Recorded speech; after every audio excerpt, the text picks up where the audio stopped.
بسم الله الرحمن الرحيم. الحمد لله وكفى وسلام على عباده الذين اصطفى. أما بعد، أعوذ بالله من الشيطان الرجيم. بسم الله الرحمن الرحيم. إن الله لا يغفر أن يشرك به ويغفر ما دون ذلك لمن يشاء ومن يشرك بالله فقد ضل ضلالا بعيدا. صدق اللہ العظیم. صدر محترم اور معزز حاضرین اعظام، آج کی اس محفل میں میرا موضوع سخن وہ بدعات و خرافات ہے جس میں دور حاضر کے مسلمان مبتلا ہیں. رب الجلال نے قرآن مقدس میں ارشاد فرمایا کہ بلا شبہ اللہ پاک نہیں بخشے گا اس بات کو کہ اس کی خدائی میں کسی دوسرے کو شریک قرار دیا جائے، اور شرک معاص ہوا گناہ کو بخش دے گا جس کے لیے چاہے گا. اور جو شخص خدا کی خدائی میں کسی دوسرے کو شریک کرتا ہے تو وہ دور کی گمراہی میں جا پڑا. اور محمد مصطفیٰ صلی اللہ علیہ وسلم نے اپنی پیاری زبان سے ارشاد فرمایا کہ ہمارے اس دین و مذہب میں جس نے دین سے ہٹ کر کوئی بات پیدا کی تو مردود و ناقابل قبول ہے. نیز سرکار کائنات صلی اللہ علیہ وسلم نے اپنی امت کو یہ پیغام سنایا کہ امت نے فساد کے وقت میری سنت کو جس نے مضبوطی سے تھام لیا تو اس کے لیے بشارت خوشخبری ہے کہ 100 شہیدوں کا اجر حاصل کر لے گا. بہت خوب، بہت خوب. پیارے دوستو، میں حیران و پریشان ہوں کہ کس کس کی بدعت کو بیان کروں، سماج میں پھیلی ہوئی بدعت و خرافات کا تذکرہ کروں یا اعمال شرکیہ پر روشنی ڈالوں. سمجھ میں کچھ نہیں آتا کہ چھیڑوں داستہ کیسے. ایک طرف نبی پاک صلی اللہ علیہ وسلم کو عالم الغیب مختار کل تصور کیا جاتا ہے تو دوسری طرف ہم سب کی ماں عائشہ صدیقہ رضی اللہ عنہا کی شان میں گستاخی ہو رہی ہے.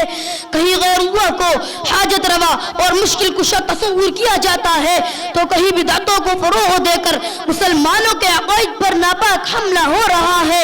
پیارے دوستو، آج کا انسان شرک و بدعت کی دلدل میں پھنسا ہوا ہے. وہ پیشانی جو صرف اور صرف خدا کے سامنے جھکنی تھی غیر اللہ کے سامنے سجدہ ریز ہے. شرک لوگوں میں پھیلا ہوا ہے اور خالص توحید سے دوری ہے. دعویٰ ایمان کا ہے، شرک میں گرفتار ہے. مشکل کے وقت پیروں اور پیغمبروں کو، اماموں اور شہیدوں کو، فرشتوں اور پریوں کو پکارا جاتا ہے، ان سے مرادیں مانگی جاتی ہے، اولاد کا سوال ہوتا ہے. بلا و مصیبت کو ٹالنے کے لیے اپنے بیٹوں کو ان کی طرف منسوب کیا جاتا ہے. کوئی عبدالنبی نام رکھتا ہے، کوئی علی بخش نام رکھتا ہے، کوئی پیر بخش نام رکھتا ہے، کوئی مراد بخش نام رکھتا ہے، کوئی سالار بخش نام رکھتا ہے. کہا جاتا ہے ان کا پکارنا اللہ کا پکارنا ہے، ان کے پکارنے سے خدا کا قرب حاصل ہوتا ہے، ان سے مدد مانگنا اللہ سے مدد مانگنا ہے، ان کے ملنے سے خدا ملتا ہے. کہا جاتا ہے وہ اللہ کے پیارے ہیں اور اللہ کے دربار میں ہمارے سفارشی اور وکیل ہیں.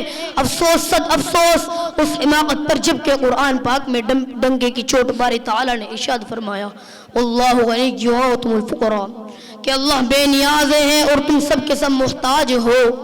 پیر اور پیغمبر خدا کے محتاج، نبی اور رسول خدا کے محتاج، ملائکہ اور فرشتے خدا کے محتاج، زمین اور آسمان خدا کے محتاج، چاند و سورج ستارے خدا کے محتاج، صحرا و بیابا خدا کے محتاج، غزے کا ہر چیز خدا کی محتاج.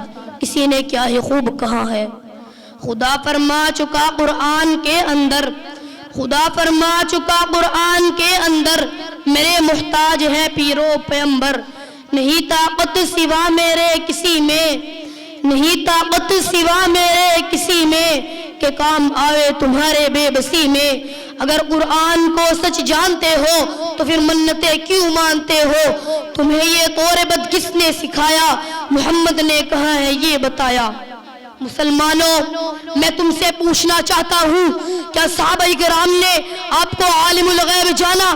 کیا صحابہ کرام نے آپ کو ہر جگہ حاضر و ناظر سمجھا؟ کیا صحابہ کرام نے آپ کو غیر اللہ آپ کو غیر اللہ کو حاجت روا اور مشکل کشا تصور کیا؟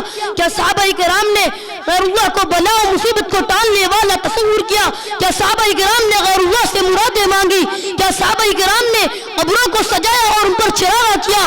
کیا صحابہ کرام نے گانا بجانا کیا اور ڈھونگ رچائے؟ کیا صحابہ کرام نے تمام کی تمام خرافات ادا کی؟ نہیں، ہرگز نہیں۔ بہت خوب، اللہ تبارک و تعالی ہم سب کو صحابہ کرام کی دولت سے مالا مال فرمائے۔ میں اپنی تقریر کو ختم کرتا ہوں۔ ما علینا